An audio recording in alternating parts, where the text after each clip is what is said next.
This story is gonna scare you a little bit, but it's good to know about it. We're gonna learn how we actually need to be nice to people who take care of us, who work for us, people who come in your house to take care of you. Let's say house helpers, cleaners, generally people who have your health in their hands. You need to be nice to them.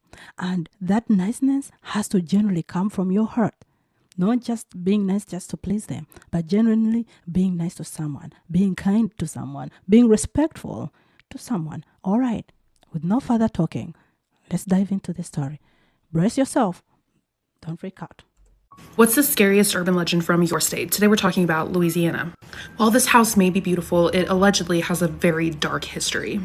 This is Myrtle's Plantation, and it was originally owned by Mr. and Mrs. Clark Woodruff. Mr. Woodruff was a judge in town, and he did own several slaves, which is terrible in itself, but his cruelty seemed to be targeted towards one person specifically.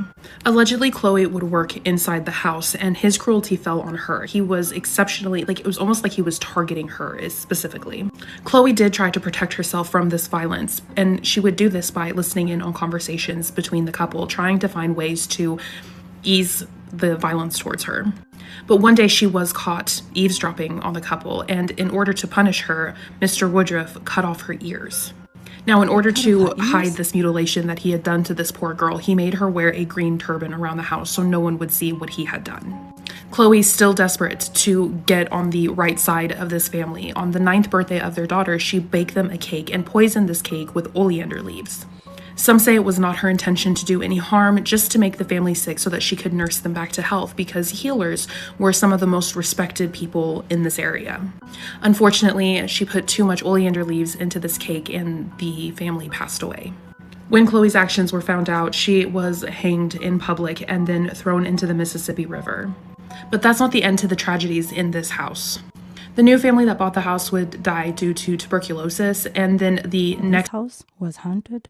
It had all the curses of all the horrible things that has ever happened to people who worked there. They cast it so that when anyone who comes into it and lives in it, their lives are going to be miserable, because the next people who lived in it, you see what happened to them.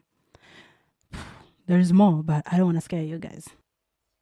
Be wearing something on her head, so people really think that this is the ghost of Chloe. Something else that's strange is this handprint seems to stay on this mirror. This was near where the children apparently died, and this handprint appears on this mirror in this hallway specifically, and no matter, even if they change the mirror, like exchange mirrors, clean it, nothing, that handprint is always there. People also say that you can hear the stomps from men walking up and down the halls. There's ghostly apparitions, like you can see the children in the Woodruff children in the mirrors and stuff like that, but people still debate on whether Chloe ever existed or not. Currently, this is a bed and breakfast and you can stay the night, so would you? Do you think it's haunted? Let me know your thoughts down in the comments and follow for more. Would you stay for a night in a haunted house? Definitely not. But I think, these houses that we sleep in, Airbnbs, I wonder if they're actually haunted. I think. And these reused clothes that we wear, those are sometimes passed on people's clothes. Oh, they might be. I wonder these houses we buy that we renovate and live in. I think most things are haunted. If you think about it, all those houses that were built in the 70s, 60s, 70s, those houses have some haunting stuff going on.